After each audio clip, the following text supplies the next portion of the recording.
Last క్లాస్లో మనం ఏం డిస్కస్ చేసుకున్నాం?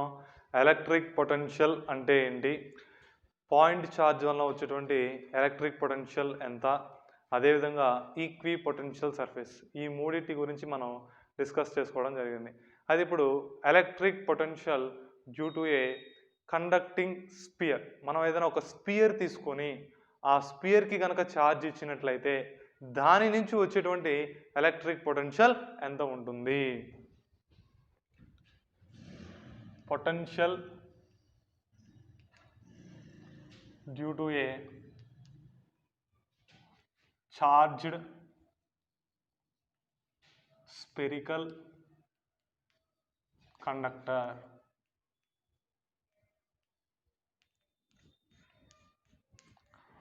ఒక స్పెరికల్ కండక్టర్ తీసుకొని దానికి గనక మనం ఛార్జ్ ఇచ్చినట్లయితే దాని చుట్టూ వచ్చేటువంటి ఎలక్ట్రిక్ పొటెన్షియల్కి ఫార్ములా ఏమవుతుంది, అది మనం కనుక్కోవాల్సింది. సరే, ఒక స్పియర్ తీసుకుందాం. ఇది ఒక స్పియర్ అనుకోండి. ఈ స్పియర్ యొక్క సెంటర్ని నేను ఏమనుకుంటున్నానంటే ఓ అనుకుంటున్నాను. ఈ స్పియర్కి నేను ఛార్జ్ ఇస్తున్నా, కండక్టింగ్ స్పియర్. దీని మీద ఉన్నటువంటి టోటల్ ఛార్జ్, మొత్తం ఛార్జ్ని క్యూ అనుకుందాం. Total charge on the sphere is Q. In the same way, the uniform charge density, nothing but surface charge density of the sphere is sigma. Okay, దీని మొత్తానికి charge ఇచ్చాం. ఆ ఇచ్చినటువంటి ఛార్జ్ ఎంత? Queue. దీని యొక్క సర్ఫేస్ ఛార్జ్ డెన్సిటీ ఎంత? Sigma. అయితే ఇప్పుడు ఈ స్పియర్కి మనం ఛార్జ్ ఇవ్వటం వలన బయట వైపున ఎలక్ట్రిక్ ఫీల్డ్ అనేది ఎగ్జిస్ట్ అవుతుంది. అయితే ఆ బయట వైపున వచ్చినటువంటి ఎలక్ట్రిక్ ఫీల్డ్లో ఎలక్ట్రిక్ పొటెన్షియల్ అనేది ఎంత ఉంటుంది, అదేవిధంగా ఈ సర్ఫేస్ మీద ఎలక్ట్రిక్ పొటెన్షియల్ ఎంత ఉంటుంది, లోపల వైపున కూడా ఎలక్ట్రిక్ పొటెన్షియల్ ఎంత ఉంటుంది. మీకు ఆల్రెడీ మొన్న intensity of electric field due to A charged conductor చెప్పాం, చార్జ్డ్ స్పెరికల్ కండక్టర్ చెప్పాం. అందులో బయట వైపు ఎలక్ట్రిక్ ఫీల్డ్ ఎంత, లోపల వైపు ఎంత, సర్ఫేస్ మీద ఎంత అని. ఇప్పుడు ఇక్కడ కూడా అలాగనే బయట వైపు ఎలక్ట్రిక్ పొటెన్షియల్ కనుక్కోవాలి, సర్ఫేస్ మీద ఎలక్ట్రిక్ పొటెన్షియల్ కనుక్కోవాలి, సర్ఫేస్ లోపల కూడా ఎలక్ట్రిక్ పొటెన్షియల్ మనం కనుక్కోవాల్సి ఉంటుంది. అయితే ఇప్పుడు ఈ స్పియర్ తీసుకున్నాం. ఈ స్పియర్కి మనం ఇచ్చినటువంటి ఛార్జ్ మొత్తము కూడా లోపల వైపు ఉంటుందా, బయట వైపు ఉంటుందా? ఫర్ ఎగ్జాంపుల్ మనం ఏం తీసుకున్నాం, క్రికెట్ బాల్ తీసుకోండి, కార్క్ బాల్. కార్క్ బాల్ లోపల మధ్యలో కూడా మ్యాట్ ఉంటుంది, అది సాలిడ్ స్పియర్ అనమాట. ఈ సాలిడ్ స్పియర్కి మనం ఛార్జ్ ఇస్తే మనం ఇచ్చినటువంటి ఛార్జ్ మొత్తం కూడా పైన సర్ఫేస్ మీద ఉంటుందా, లోపలికి వెళ్తుందా? పైన సర్ఫేస్ మీద మాత్రమే ఉంటుంది, లోపలికి ఛార్జ్ అనేది ఏమీ వెళ్ళదు. ఓకే, అది గుర్తుపెట్టుకోండి. Always charge resides on the surface of the sphere. Sphere యొక్క సర్ఫేస్ మీద మాత్రమే మనం ఇచ్చినటువంటి ఛార్జ్ మొత్తం కూడా ఉండిపోతుంది. ఇప్పుడు నేనేం చేయాలి, ఈ స్పియర్కి బయట వైపున ఎంత ఎలక్ట్రిక్ పొటెన్షియల్ ఉందో కనుక్కోవాలి. అందుకోసం ఏం చేస్తున్నానంటే ఈ ఓ అనేటువంటి సెంటర్ నుంచి ఆర్ దూరంలో ఒక పి అనేటువంటి పాయింట్ని నేను కన్సిడర్ చేసుకుంటున్నాను. ఓ నుంచి ఆర్ దూరంలో పి అనే పాయింట్ తీసుకుంటున్నాను. ఈ పి అనేటువంటి పాయింట్ దగ్గర నాకు ఎలక్ట్రిక్ పొటెన్షియల్ కావాలి. ఈ పి అనే పాయింట్ దగ్గర ఎలక్ట్రిక్ పొటెన్షియల్ కావాలి అంటే మనం ఈ స్పియర్ మొత్తం వల్ల ఎంత ఎలక్ట్రిక్ ఫీల్డ్ వస్తుందో చూడాలి. అయితే ఇక్కడ ఎలక్ట్రిక్ పొటెన్షియల్కి ఫార్ములా నేను కనుక్కున్నాను ఆల్రెడీ. ఏమొచ్చింది? Electric potential due to A point charge V is equal to 1/4πε0 into Q/R అని వచ్చింది. అక్కడ Q అంటే ఏంటి? Charge which producing the electric field. ఏదైతే ఎలక్ట్రిక్ ఫీల్డ్ని ప్రొడ్యూస్ చేస్తుందో ఆ ఛార్జ్ యొక్క మ్యాగ్నిట్యూడ్. R అనేది ఏంటిది? ఎక్కడైతే మనకి పొటెన్షియల్ కావాలో ఆ పాయింట్ నుంచి ఛార్జ్కి ఉండేటువంటి దూరము, అది ఆర్.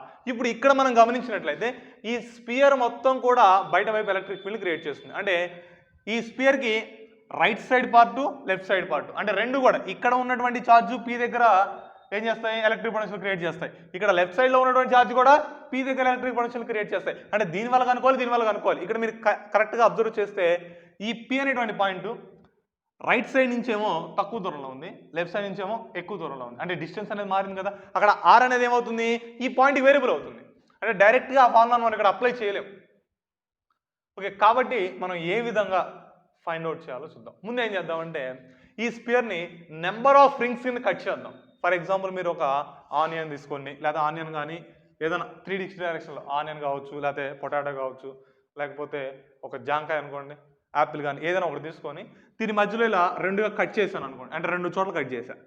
ఇలా కట్ చేస్తే మీకు ఏమొచ్చింది, ఒక రింగ్ వచ్చింది ఇలా. అంటే ఇది మనం ఫ్రంట్ వ్యూ, ఇది ఫ్రంట్ వ్యూ ఇలా 2 సార్లు కట్ చేస్తే మనకేమైంది, ఒక రింగ్ షేప్లో వస్తుంది. ఈ రింగ్కి ఎంతో కొంత రేడియస్ ఉంటుంది కదా. ఇదే విధంగా మనం ఈ స్పియర్ని కూడా 2 పార్ట్స్ కింద, అంటే ఒక రింగ్ కింద కట్ చేద్దాం. ఇదిగోండి, ఇక్కడ ఒకటి, ఇక్కడ ఒకటి, ఇలా తీసుకున్నాం. అంటే ఈ 2 చోట్ల కట్ చేసాం అనుకోండి, ఈ రెండింటి మధ్యలో ఏముంటుంది, మనకి రింగ్ షేప్ అనేది ఉంటుంది. ఇది ఏ, ఇదేమో బి, ఇదేమో డి అనుకోండి, ఇదేమో సి అనుకోండి. ఈ సిడి అనేది ఓపీ లైన్ని కట్ చేస్తుంది కదా. ఈ కట్ చేసేటువంటి పాయింట్ని ఏమనుకుందాం అంటే ఈ అనుకుందాం.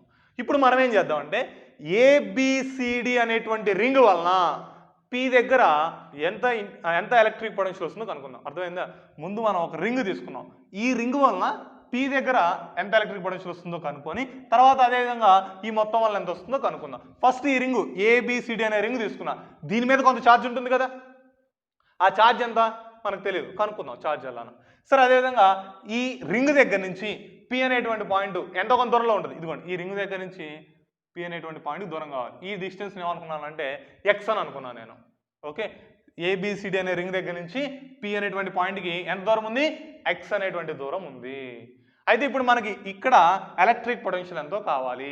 ఎలక్ట్రిక్ పొటెన్షియల్ కావాలి అంటే మనం ఏం కనుక్కోవాలి, అక్కడ ఎలక్ట్రిక్ పొటెన్షియల్ ఫార్ములా ఉంచుకోండి. V = ఎంత, 1/4πε0 Q/R అని ఉంది. ఓకే, అక్కడ Q అంటే magnitude of the charge which producing the electric field. ఇప్పుడు ఏబిసిడి అనే రింగ్ మీద ఎంత ఛార్జ్ ఉంటుందో ముందు మనం అది ఫైండ్ అవుట్ చేయాలి. ఫైండ్ అవుట్ చేసి Q దగ్గర సబ్స్టిట్యూట్ చేసుకోవాలి. అదేవిధంగా ఎక్స్ అన్నాం, నథింగ్ బట్ ఎక్స్. ఎక్స్ అనేది ఏంటి, distance between the ring and point. అంటే ఆర్ ప్లేస్లో ఏం చేయాలి, ఎక్స్ సబ్స్టిట్యూట్ చేయాలి. క్యూ ప్లేస్లో ఏం చేయాలి, ఈ రింగ్ మీద ఎంత ఛార్జ్ ఉంటే అంత రాసుకోవాలి. సరే, ఆ రింగ్ మీద మొత్తం ఎంత ఛార్జ్ ఉంటుంది అనేది మనం కనుక్కుందాం. సరేనా? సరే, ఎలాగో చూడండి. ఇప్పుడు ఇది ఓ దగ్గర నుంచి సికి ఎంత దూరం ఉంటుంది, R. R is nothing but the radius of the sphere. ఆ స్పియర్ యొక్క రేడియస్ ఎంత ఉంటుందో అంతేగా ఉండదు. ఎందుకని ఇది అవుటర్ ఎడ్జ్, ఇదేమో సెంటర్ నుంచి అవుటర్ ఎడ్జ్కి ఎంత దూరం ఉంటుంది, రేడియస్ ఉంటుంది. ఇక్కడ మనం ఉండేటువంటి యాంగిల్ని, ఇది కూడా ఆరే అవుతుంది. ఓసికి ఓపీకి మధ్యలో ఉన్నటువంటి యాంగిల్ నేను తీటా అనుకుంటున్నాను. అదేవిధంగా ఓఏకి ఓసికి మధ్యలో ఉండేటువంటి యాంగిల్ని డి తీటా అని అనుకుంటున్నాను. ఓకే, ఫస్ట్ నాకు ఈ రింగ్ యొక్క ఏరియా కావాలి. ఏం కావాలి, రింగ్ యొక్క ఏరియా. ఈ రింగ్ యొక్క ఏరియా కనుక్కోవాలి అంటే ఇప్పుడు మనం డైరెక్ట్గా పై ఆర్ స్క్వేర్ అని రాసుకోవచ్చు. ఏరియా ఆఫ్ ది సర్కిల్ అంటే పై ఆర్ స్క్వేర్ వచ్చు, కానీ ఇక్కడ రాయకూడదు. ఎందుకని, ఇక్కడ వేరే షేప్ అనేది మారుతుంది. ఇక్కడ సిడి అనేది ఎంత వెడల్పు అయితే ఉందో ఏబి అనేది కూడా అంతే వెడల్పు ఉంటుందా, ఉండదు. అంటే అక్కడ షేప్ అనేది ఏమవుతుంది, కొంచెం పెరుగుతుంది. కాబట్టి దీన్ని ఎలా రాసుకోవాలో చూద్దాం. సరే, ఇక్కడ ఈ distance nothing but OC. OC ఎంత అనుకున్నాం, క్యాపిటల్ ఆర్ అనుకుందాం. ఇప్పుడు radius of ring equal to CE. ఈ సిఈ ఎంతో నేను రాయాలి. ఇప్పుడు సిఈ ఎలా వస్తుంది, మీరు కరెక్ట్గా అబ్జర్వ్ చేసినట్లయితే ఓసిఈ ఒక రైట్ యాంగిల్ ట్రయాంగిల్. మనం ఆ రైట్ యాంగిల్ ట్రయాంగిల్ ఇక్కడ కన్సిడర్ చేసుకుందాం. ఓసిఈ, ఇక్కడ యాంగిల్ ఎంత, తీటా. ఇప్పుడు ఈ సిఈ కావాలి నాకు. సిఈ అనేది ఎలా ఉంది, ట్రయాంగిల్లో ఆపోజిట్లో ఉందా, అడ్జసెంట్లో ఉందా, ఆపోజిట్లో ఉంది. ఆపోజిట్లో ఉంది కాబట్టి ఏ ట్రిగ్నామెట్రీ ఫంక్షన్ మనం యూజ్ చేయాలి, sine theta trigonometry function use చేయాలి. అప్పుడు sine theta is equal to ఏమొస్తుంది, opposite by hypotenuse. Opposite by hypotenuse. Opposite ఏంటి ఇక్కడ, సిఈ. హైపోటెన్యూస్ ఏంటి, ఓసి. అంటే సిఈ బై ఓసి అని రాసుకుంటాము. మనకు కావాల్సింది సిఈ కాబట్టి ఓసిని తీసుకొచ్చాం అనుకోండి, సిఈ ఈజ్ ఈక్వల్ ఏమైంది, ఓసి సైన్ తీటా అవుతుంది. CE is equal OC sine theta అన్నాం. ఇక్కడ మనం డయాగ్రామ్లో అబ్జర్వ్ చేస్తే ఓకి సికి మధ్యలో ఉన్నటువంటి దూరం ఎంత, equal to the radius of the spear. అంటే ఇక్కడ క్యాపిటల్ ఆర్ అనే కదా, అంటే ఈ ఓసి ప్లస్ ఏం చేయొచ్చు, క్యాపిటల్ ఆర్ని సబ్స్టిట్యూట్ చేసుకోవచ్చు. అప్పుడు సిఈ ఈజ్ ఈక్వల్ ఏమవుతుంది, ఆర్ సైన్ తీటా అవుతుంది. అంటే సిఈ ఈజ్ ఈక్వల్ ఏం రాస్తాం, ఆర్ సైన్ తీటా. అది మరి the radius of the ring CE is equal to r sine theta అవుతుంది. ఓకే, ఇది next. Radius r sine theta. Circumference ఎంత, సర్కంఫరెన్స్ ఫార్ములా ఏంటమ్మా, circumference of ring is equal to 2πr అనేగా. 2π into radius of the ring రాయాలి. Radius ఎంత ఇక్కడ r sin θ. అప్పుడు circumference ఏమైంది 2πr sin θ అవుతుంది. ఎంత అవుతుంది circumference of the ring 2πr sin θ అయితే. నెక్స్ట్ థిక్నెస్ అన్నాం. Thickness of the ring, thickness of ring equal to ఈ రింగ్ యొక్క థిక్నెస్ ఎంత ఇదిగోండి. ఈ ఏసీ అనేది థిక్నెస్, మనకి ఏసీ అనేది ఏంటిది థిక్నెస్. ఇక్కడ డయాగ్రామ్ ఇస్తున్నాను సపరేట్గా మళ్ళీ కావాలంటే. ఇది ఏసీ, ఇది ఓ. ఇక్కడ ఉండేటువంటి యాంగిల్ ఎంత డి తీటా. మనకి ఏసీ కావాలి, ఇదేమో ఆర్, ఇది కూడా ఆరే. ఏసీ ఎలా వస్తుంది angle formula, angle is equal formula ఏంది ఆర్క్ లెంత్ బై రేడియస్. అంతేనా? ఆర్క్ లెంత్ ఎంత ఏసీ, రేడియస్ ఎంత క్యాపిటల్ ఆర్, యాంగిల్ ఎంత డి తీటా. కాబట్టి డిసి ఏసీ ఈజ్ ఈక్వల్ ఏమైంది ఆర్ ఇంటూ డి తీటా. అంటే thickness of the ring AC is equal to how much capital R into d theta. ఇది thickness of the ring. Next ఏం కావాలి area. Area of the ring,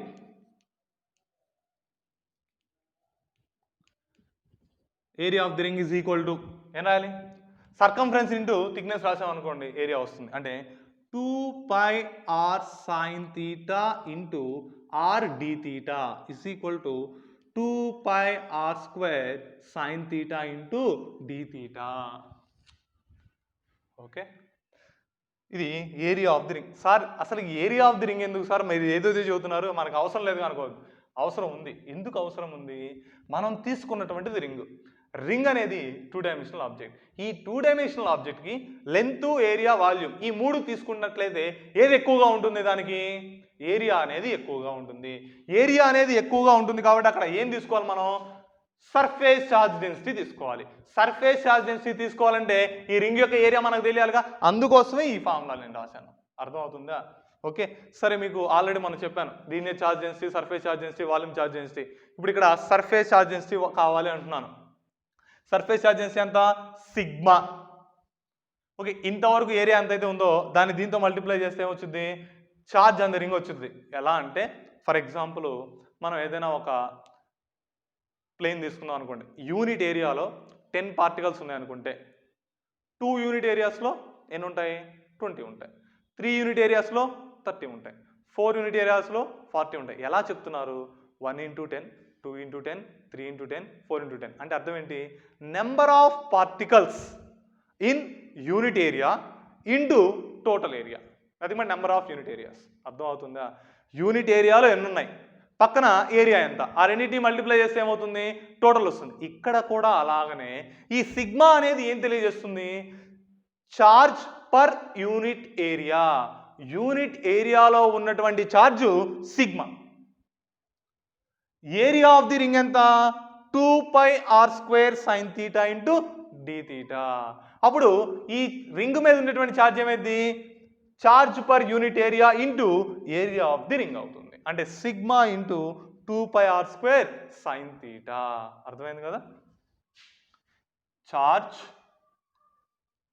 on the ring equal to area of ring into surface charge density. Okay, charge on the ring ఏమనుకుందాం q prime అనుకుందాం. Q prime is equal to area of the ring. Area of the ring ఎంత వచ్చింది 2πr² sin θ d θ.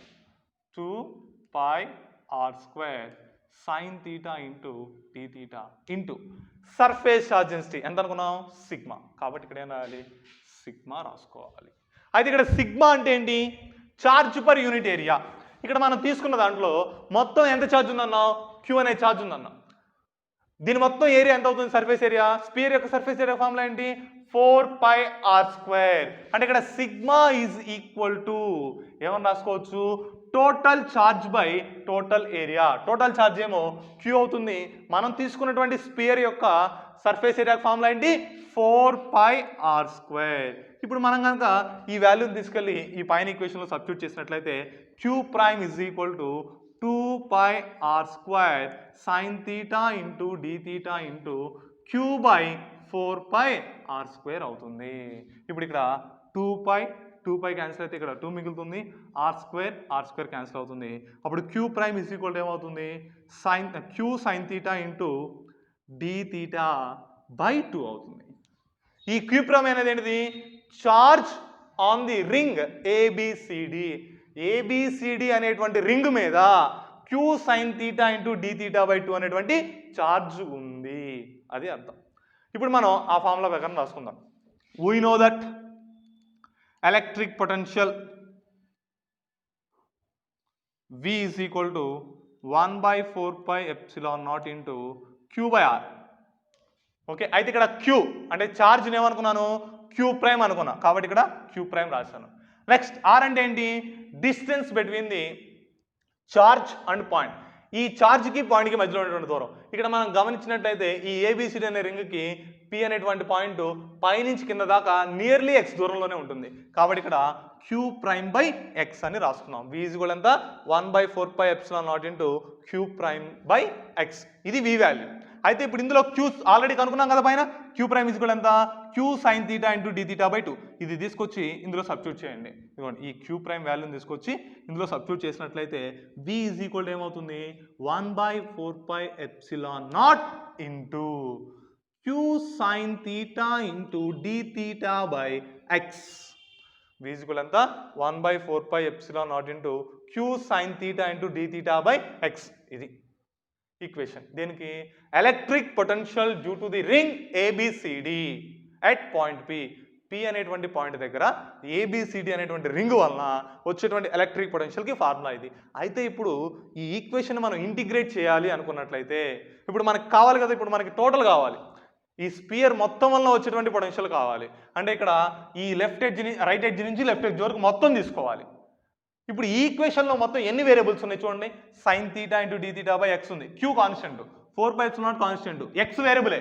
ఎందుకని, ఇప్పుడు A B C D అనే రింగ్కి P X దూరంలో ఉంది, కానీ ఈ రైట్ ఎడ్జ్కి పి అనేది ఎక్స్ దూరంలోనే ఉంటుందా, ఉండదు కదా, ఎక్స్ అనేది వాల్యూ తగ్గుతుంది. అదే ఒకవేళ లెఫ్ట్ ఎడ్జ్కి వచ్చాం అనుకోండి, ఎక్స్ అనే వాల్యూ అవుతుంది, పెరుగుతుంది. అంటే ఇందులో మొత్తం ఎన్ని వేరియబుల్స్ ఉన్నాయి, 2 వేరియబుల్స్ ఉన్నాయి. అంటే 2 వేరియబుల్స్ ఉన్నప్పుడు మనం ఇంటిగ్రేట్ చేయడం అనేది కొంచెం కష్టంగా ఉంటుంది. కాబట్టి మొత్తం దాన్ని ఏం చేద్దాం, ఒకే వేరియబుల్లోకి మార్చుకుందాం. Either it may be theta or x. కంప్లీట్గా ఎక్స్లో కన్నా థీటాలో కన్నా మార్చుకుందాం. సరే, ఎలా మార్చుకోవాలి ఏంటి అనేది చూద్దాం.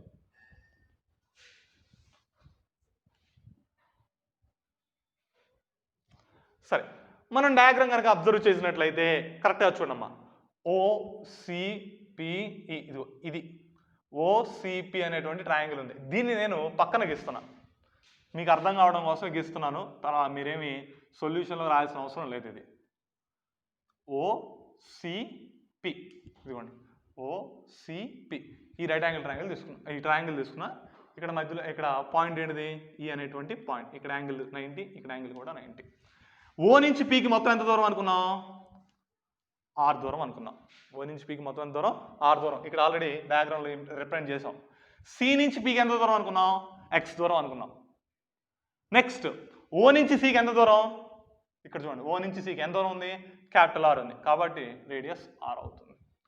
ఇప్పుడు మనకి ఏం కావాలి, సైన్ థీటాని ఎక్స్లో కన్నా మార్చుకోవాలి, ఎక్స్ని సైన్ థీటాలో కన్నా మార్చుకోవాలి, అంతే కదా. ఇప్పుడు మనం ఎక్స్ కనబడుతుంది కదా డయాగ్రామ్లో, ఈ ఎక్స్ యొక్క వాల్యూని మనం ఫైండ్ అవుట్ చేద్దాం.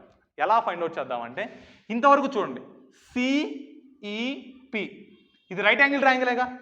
రైట్ యాంగిల్ ట్రయాంగిల్లో ఎక్స్ అనేది ఎలా ఉంది, హైపోటెన్యూస్ కింద ఉంది. హైపోటెన్యూస్ కింద ఉంది కాబట్టి మనం ఏం రాసుకోవచ్చు, hypotenuse square is equal to side square plus side square అని రాసుకోవచ్చుగా. ఇదిగోండి, అంటే CP square is equal to CE square plus PE square రాసుకోవచ్చు, రాసుకోకూడదమ్మా, రాసుకోవచ్చు. ఓకే, ఇప్పుడు సిపి అంటే X square is equal to CE అన్నాం. ఆల్రెడీ ఇక్కడ సిఈ కనుక్కున్నాను నేను, ఆర్ సైన్ థీటా వచ్చింది. ఈ వాల్యూని ఇక్కడ సబ్స్టిట్యూట్ చేద్దాం, R sine theta whole square plus PE తెలుసా మనకి, తెలీదు. ఓపి తెలుసు కానీ ఈపీ తెలియదు. అంటే ఇప్పుడు ఈ ఈపీని పిఈని ఏమని రాసుకోవచ్చు, ఓపి మైనస్ ఓఈ రాసుకోవచ్చా, రాసుకోకూడదా. ఓపి మైనస్ ఓఈ చేస్తే ఈపీ వస్తుంది. ఓకే, అదే వాల్యూ హోల్ స్క్వేర్. ఓపి ఎంత? ఆర్ మనకు తెలిసిందే. మరి ఓఈ కావాలగా. ఓఈ ఎలా వస్తుంది? ఈ రైట్ యాంగిల్ ట్రయాంగిల్ తీసుకోండి సరే. ఓసిఈ మనకేం కావాలి? ఓఈ కావాలి. ఓఈ అనేది ఎలా ఉంది? అడ్జసెంట్లో ఉంది. అడ్జసెంట్లో ఉంది కాబట్టి ఏ ఫార్ములా అప్లై చేయొచ్చు? Cos theta is equal to adjacent by hypotenuse. Adjacent ఎంత? ఓఈ. హైపోటెన్యూస్ ఎంత? ఓసి. అప్పుడు ఓఈ ఈజ్ ఈక్వల్ టు ఏమవుతుంది? ఓసి కాస్ థీటా అవుతుంది. ఓసి అంటే ఏంటి? ఇదిగోండి ఇక్కడ చూసాం. OC equal to nothing but radius, అంటే క్యాపిటల్ ఆర్ రాయాలి, అంటే ఆర్ కాస్ థీటా అవుతుంది. అంటే ఓఈ ఎంతకు సమానం? ఆర్ కాస్ థీటాకి సమానం. ఇక్కడ సబ్స్టిట్యూట్ చేద్దాం. అప్పుడు R sine theta whole square plus OP అన్నాం. ఓపి ఎంత వచ్చింది? ఓపి ఓ నుంచి పీకి ఎంత దూరం? స్మాల్ ఆర్ మైనస్ ఓఈ అన్నాం. ఓ నుంచి ఈకి ఎంత దూరం కనుక్కున్నాం కదా? R cos theta. ఇక్కడ ఆర్ కాస్ థీటా సబ్స్టిట్యూట్ చేసినట్టుగా r cos theta whole square వస్తుంది. ఓకే, ఇప్పుడు దీన్ని ఎక్స్పాండ్ చేయండి. R square sine square theta plus a minus b whole square. A minus b whole square అంటే a square plus b square minus 2ab minus 2 small are capital R cos theta. ఇప్పుడు ఇక్కడ మనం గమనించినట్లయితే ఇది r square sine square theta, ఇదేమో r square cos square theta. రెండింటిలో ఏం common ఉంది?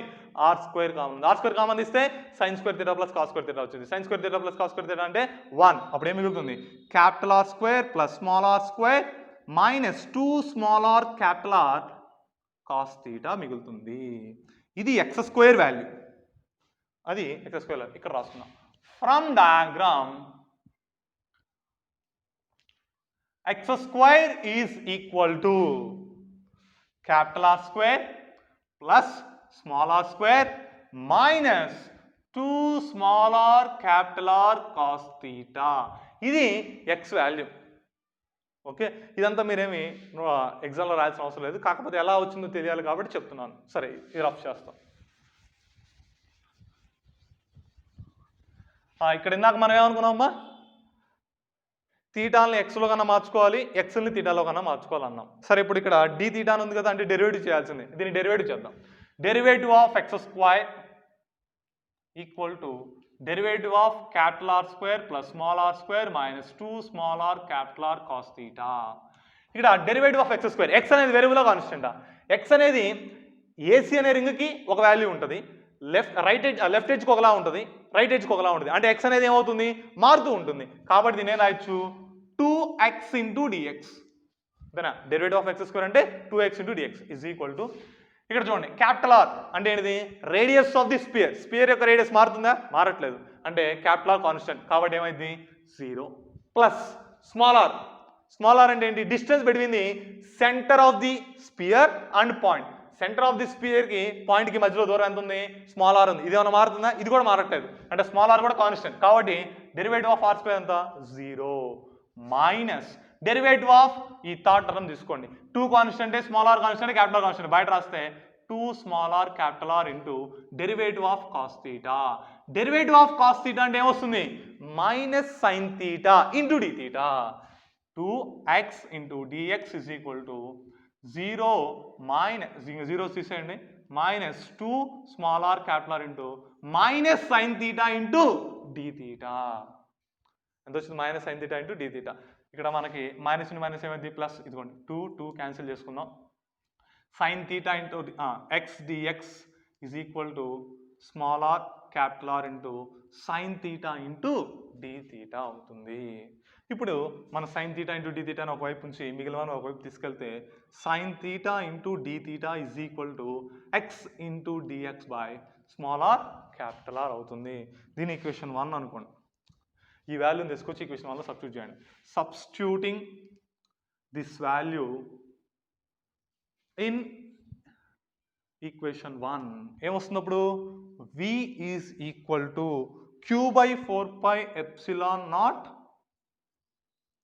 ఇక్కడ x కూడా ఉంది, into x sine theta into D theta ఎంత వచ్చింది? X dx by small are capital R. X cancel చేసుకుంటే ఏం మిగులుతుంది? qdx by 4πε0 small are capital R మిగులుతుంది. ఇది potential due to the ring ABCD అనే రింగ్ వల్ల వచ్చిన పొటెన్షియల్. అంటే ఇది టోటల్ పొటెన్షియల్ కాదు కదా, కాబట్టి దీన్ని ఏమనుకుందాం, డివి అనుకుందాం. Okay, the potential due to the ring ABCD at P is dV is equal to QdX by 4πε0 small are capital R. ఇది డివి. ఇప్పుడు మనకేం కావాలి, ఈ టోటల్ స్పియర్ వల్ల పి దగ్గర వచ్చేటువంటి పొటెన్షియల్ కావాలి, అంతేనా? ఇప్పుడు అక్కడ ఆ ఈక్వేషన్లో వేరియబుల్స్ ఎన్ని ఉన్నాయి, ఒకటి ఉన్నాయా రెండు ఉన్నాయా? ఇందాక ఇక్కడ రెండు ఉన్నాయి, ఇప్పుడు దాన్ని ఒకటి కింద మార్చా. Q constant, total charge on the sphere. 4πε0 constant, small are constant, capital R constant. ఏం మిగిలింది, dx. x మాత్రమే వేరియబుల్ ఉంది. ఓకే, x అనేది మాత్రమే మనం చూసుకోవాలి. ఇప్పుడు the total electric potential, nothing but potential at P due to sphere is V is equal to integral dV. అమ్మా ఇక్కడ ఇంటిగ్రల్ dV అని రాసాం. ఇంటిగ్రేషన్ చేసేటప్పుడు మనకి లిమిట్స్ కూడా ఉండాలి. ఇప్పుడు లిమిట్స్ ఎక్కడి నుంచి ఎక్కడి వరకు, ఇది ఎక్కడే ఉంది, dx అని ఉంది. dx అంటే x యొక్క వేరియబుల్ అనేది. x అనేది ఎక్కడి నుంచి ఎక్కడ వరకు మారేటువంటి అవకాశం ఉంటుంది. సరే ఇక్కడ బొమ్మ గీసి చూపిస్తాను, ఇదిగోండి. ఇది O, ఇది P, ఈ పాయింట్ C. C నుంచి Pకి x దూరం ఉంది, O నుంచి Pకి r దూరం ఉంది. ఫస్ట్ మనం ఎక్కడి నుంచి ఎక్కడికి తీసుకోవాలి, రైట్ ఎడ్జ్ నుంచి లెఫ్ట్ ఎడ్జ్ వరకు మొత్తం క్యాలిక్యులేట్ చేయాలి. ఎన్ని రింగ్స్ ఉంటే అన్ని రింగ్స్ని. లెఫ్ట్ ఎడ్జ్ అంటే ఇదే కదా. ఇప్పుడు ఈ లైను ఇక్కడికి వచ్చింది, అంటే ఇది ఫస్ట్ సందర్భంలో x అనేది ఇంతవరకు. ఇప్పుడు O నుంచి ఇక్కడ వరకు ఉండేటువంటి డిస్టెన్స్ ఏమైంది, రేడియస్ ఏగా. అంటే at the right edge the x will be equal to small are minus capital R. అర్థమవుతుందమ్మా చెప్పేది? మనం రైట్ ఎడ్జ్ నుంచి లెఫ్ట్ ఎడ్జ్ వరకు మొత్తం ఎంత ఎలక్ట్రిక్ పొటెన్షియల్ ఉంటుందో కనుక్కోవాలి. కాబట్టి ఏం చేస్తున్నా నేను, ఇది C అనేటువంటి పాయింట్ దగ్గర నుంచి Pకి మనం స్ట్రైట్ లైన్ గీసినప్పుడు x అనే వాల్యూ వచ్చింది. ఇప్పుడు ఈ లైను రైట్ ఎడ్జ్ దగ్గరకు వచ్చేసరికి ఇదిగోండి, ఈ కొంచెం దూరమే అయ్యేది. ఇప్పుడు ఈ దూరం ఎంతకు సమానం, O నుంచి Pకి ఏమో స్మాల్ ఆర్ ఉంది, O నుంచి రైట్ సైడ్కి ఎంత ఉంది, క్యాపిటల్ ఆర్ ఉంది. అంటే అప్పుడు రైట్ సైడ్ నుంచి Pకి ఎంత దూరం అయింది, small are minus capital R. అంటే స్టార్టింగ్ లిమిట్ ఏంటి, small are minus capital R. Okay, సింపుల్గా రైట్ సైడ్ నుంచి అంటే రైట్ ఎడ్జ్ నుంచి Pకి ఎంత దూరం, nothing but small are minus capital R. అదేవిధంగా లెఫ్ట్ ఎడ్జ్ నుంచి పాయింట్కి ఎంత దూరం, లెఫ్ట్ ఎడ్జ్ ఇది, పాయింట్ ఇది, O నుంచి P వరకు స్మాల్ ఆర్. ఈ ఎక్స్ట్రా ఏముంటుంది, రేడియస్. అంటే ఏమైంది, small are plus capital R. అర్థమైంది కదా, V is equal integral dV. ఈ లిమిట్స్ ఎలా రాసాం, మనం ఇక్కడ ఇంటిగ్రేట్ చేస్తుంది పొటెన్షియల్ని. పొటెన్షియల్లో ఉన్నటువంటి వేరియబుల్ x అనేటువంటి వేరియబుల్ ఏం తీసుకోవాలి, x అనేటువంటి వేరియబుల్ ఏం తెలియజేస్తుంది, distance between the charge and point. పాయింట్కి ఛార్జ్కి మధ్యలో ఉన్నటువంటి దూరాన్ని తెలియజేస్తుంది. రైట్ ఎడ్జ్ దగ్గరకు వచ్చేసరికి Pకి రైట్ ఎడ్జ్కి మధ్యలో దూరం small are minus capital R అవుతుంది. అదేవిధంగా లెఫ్ట్ ఎడ్జ్ దగ్గరకు వచ్చేసరికి డిస్టెన్స్ అనేది small are plus capital R అవుతుంది. కాబట్టి ఇక్కడ లిమిట్స్ ఏం రాసా, small are minus capital R to small are plus capital R అని రాసుకున్నాను. ఓకే, ఇది integral dV equal to integral dV అన్నాం. ఇదేగా value, Q into dx by 4πε0 small are capital R under the limits small are minus capital R to small are plus capital R. ఇందులో Q అని integrate చేసేటప్పుడు ఏం చేయాలి, constant వాల్యూస్ని బయట రాసుకోవాలి, వేరియబుల్స్ మాత్రమే లోపల ఉంచుకోవాలి. ఇప్పుడు కాన్స్టెంట్స్ ఏంటి, వేరియబుల్స్ ఏంటి, ఇందులో Q కాన్స్టెంట్ బయట రాసుకుందాం, 4πε0 కాన్స్టెంట్ బయట రాద్దాం, స్మాల్ ఆర్ కాన్స్టెంట్ బయట రాసుకుందాం, క్యాపిటల్ ఆర్ కాన్స్టెంట్ బయట రాద్దాం. ఏమవుతుంది, Q by 4πε0 small are capital R into integral dx under the limit small are minus capital R to small are plus capital R. Okay, ఇప్పుడు దీన్ని solve చేస్తే ఎంత వస్తుందమ్మా చూడండి. బయట వాల్యూ ఏం మారదు, Q by 4πε0 into small are capital R into integral dx అంటే ఎంత వస్తుంది, x. Limits small are minus capital R to small are plus capital R. ఇప్పుడు ఏం చేయాలి, ఫస్ట్ అప్పర్ లిమిట్ సబ్స్టిట్యూట్ చేయాలి, తర్వాత లోయర్ లిమిట్ సబ్స్టిట్యూట్ చేయాలి, రెండింటి మధ్యలో మైనస్ ప్లేస్ చేయాలి. Q by 4πε0 small are capital R into first upper limit అంటే small are plus capital R substitute చేయండి, minus lower limit small r అంటే మైనస్ ఆర్ ప్లస్ ఆర్ అయితే ఏమేం క్యాన్సిల్ అవుతాయి, స్మాల్ ఆర్ క్యాన్సిల్ అవుతుంది, capital R మాత్రమే మిగులుతుంది. Capital R plus capital R అంటే ఎంత 2r అవుతుంది. అప్పుడు v ఈజ్ ఈక్వల్ ఎంత అయింది, v equal to q/4πε0 small are capital R into 2 into capital R. Capital R cancel అయితే ఇక్కడ ఎక్కడో తేడా వచ్చింది. ఇక్కడ 2 మర్చిపోయాను చూడమ్మా. q prime is equal q sin θ d θ by 2 వచ్చింది. ఇక్కడ ఈ 2 వాల్యూని ఇక్కడ సబ్స్టిట్యూట్ చేస్తే ఎంత అయింది, 8πε0 అయింది.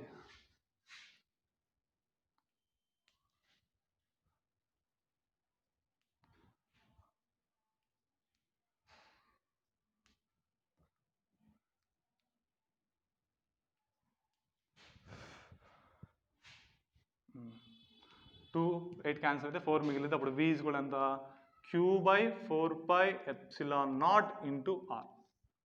ఏంటిది ఇది, electric potential at a point which is outside the charged sphere. Charged స్పియర్కి బయట వైపున ఒక పాయింట్ తీసుకున్నట్లయితే ఆ పాయింట్ దగ్గర మనకి ఎలక్ట్రిక్ పొటెన్షియల్ ఫార్ములా ఏమైంది, v is equal to q/4πε0 r అవుతుంది. ఇది అవుట్ సైడ్. ఇంకా మనకి ఎన్ని ఉన్నాయి, 2 ఉన్నాయి. ఆన్ ది సర్ఫేస్ కనుక్కోవాలి, ఇన్సైడ్ కనుక్కోవాలి. ఒకవేళ ఆన్ ది అనుకోండి, ఇది ఎప్పుడమ్మా అవుట్ సైడ్ ది స్పియర్ అయితే. ఆన్ ది స్పియర్ అయితే, ఆన్ ది స్పియర్. ఇప్పుడు ఈక్వేషన్ చూడండి, v is equal to q/4πε0 r. q constant ఏం మారదు, 4πε0 కాన్స్టెంట్ ఏం మారదు. స్మాల్ ఆర్ అన్నాం. స్మాల్ ఆర్ అంటే ఏంటి, distance between the point and centre of the sphere. Centre of the స్పియర్కి పాయింట్కి మధ్యలో ఉన్నటువంటి దూరం. ఇప్పుడు ఆన్ ది స్పియర్ అంటే ఈ పాయింట్ ఎక్కడికి వచ్చింది, స్పియర్ మీదకి వచ్చింది.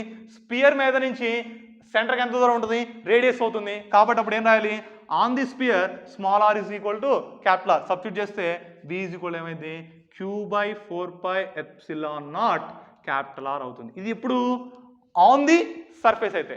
Surface on the charged conductor is nothing but potential v is equal ఎంత, q/4πε0 క్యాపిటల్ ఆర్ అవుతుంది. ఇదే విధంగా ఏం కనుక్కోవాలి, ఇన్సైడ్ది కూడా కనుక్కోవాలి. అయితే ఇన్సైడ్ చేయాలంటే మొత్తం చేయాలా సార్ అనుకోవద్దు, మొత్తం ఏం అవసరం లేదు, ఇక్కడి నుంచి మాత్రం మారింది. ఇక్కడ లిమిట్స్ బయట వైపు ఉన్నప్పుడు లిమిట్స్ x వాల్యూ అనేది ఎక్కడి నుంచి ఎక్కడి వరకు చేంజ్ అయింది, small are minus capital R నుంచి small are plus capital R వరకు చేంజ్ అవుతుంది. ఎక్కడ పాయింట్ అనేది బయట ఉంటే, ఇదిగోండి ఇక్కడ చెప్పాను, ఇది ఎలా వస్తుందో ఇందాక ఎక్స్ప్లెయిన్ చేశాను. ఇప్పుడు ఇక్కడ మాత్రమే లిమిట్స్ మారుతాయి. ఏ విధంగా మారుతాయో చూద్దాం.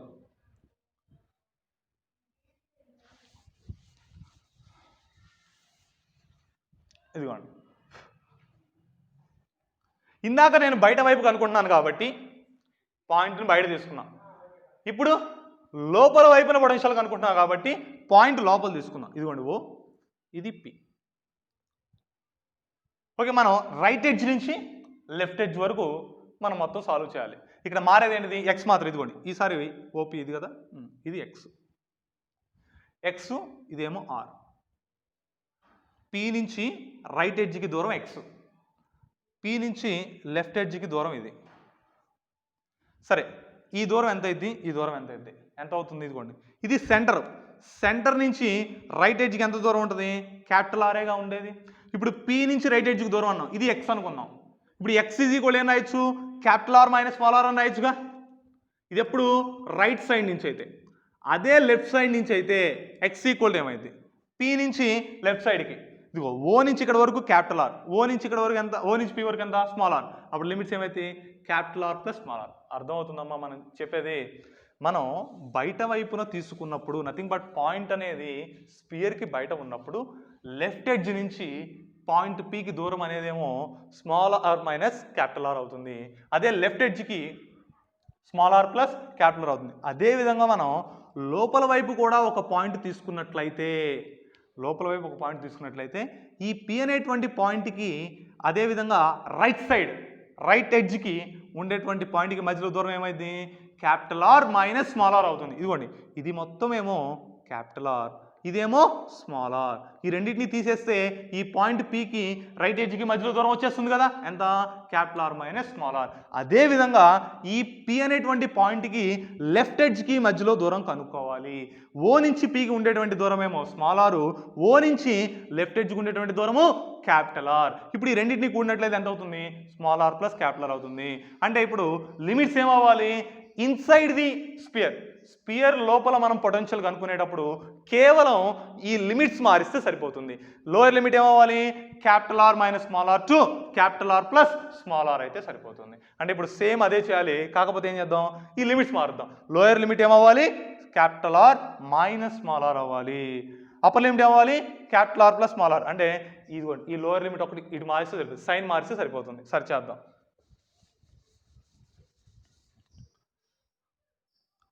పొటెన్షియల్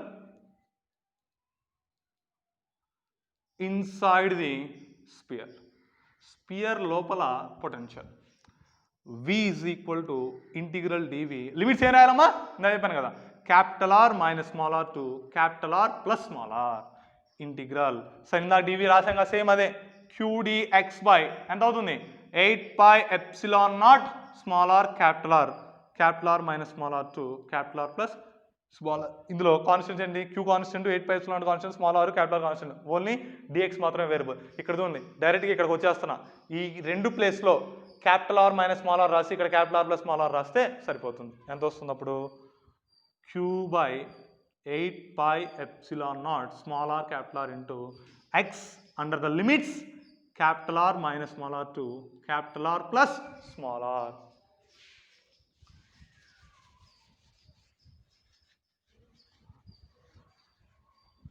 ఓకే, ఇప్పుడు ఫస్ట్ అప్పర్ లిమిట్ తర్వాత లోయర్ లిమిట్ సబ్స్టిట్యూట్ చేసాను కానీ ఏమవుతుంది, v is equal to Q by 8πε0 small are capital R into first upper limit capital R plus small are minus of capital R minus small r. అంటే minus capital R plus small r అయింది. Capital R cancel అయితే Q by 8πε0 small are capital R into 2 small r 2 4 small r cancel అయితే v is equal ఏమైంది, Q by 4πε0 into capital R. ఇది formula.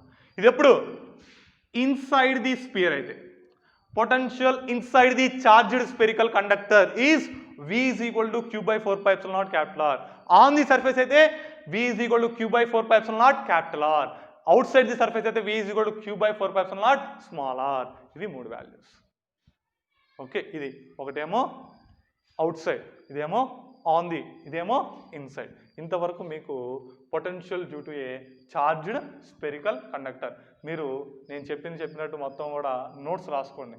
మీరు notes రాసుకుంటేనే మీకు తర్వాత అర్థమైంది, లేకపోతే మళ్ళీ వీడియో ప్లే చేసుకొని చూసుకుంటూ ఉండాలి. ఓకే, సరే నెక్స్ట్ క్లాస్లో ఏం చేద్దామంటే స్పెరికల్ షెల్. ఇది స్పెరికల్ కండక్టర్. స్పెరికల్ కండక్టర్కి నథింగ్ బట్ స్పియర్కి స్పెరికల్ షెల్కి తేడా తెలుసుగా. స్పియర్ అంటేనేమో లోపల కూడా మ్యాటర్ ఉంటుంది, స్పెరికల్ షెల్ అంటే లోపల అనేది మ్యాటర్ ఉండదు. ఫర్ ఎగ్జాంపుల్ మనం కార్క్ బాల్ తీసుకున్నాం అనుకోండి, కార్క్ బాల్ లోపల కూడా మ్యాటర్ అనేది ఉంటుంది. అదే టెన్నిస్ బాల్ తీసుకున్నాం అనుకోండి, టెన్నిస్ బాల్ లోపల ఏమి ఉండదు, జస్ట్ ఎయిర్ మాత్రమే ఉంటుంది. ఆ రెండింటికి తేడా అంటే స్పెరికల్ షెల్కి స్పెరికల్ కండక్టర్కి తేడా అది. ఓకే, నెక్స్ట్ క్లాస్లో మనం potential due to a spherical shell చూద్దాం. Okay, thank you.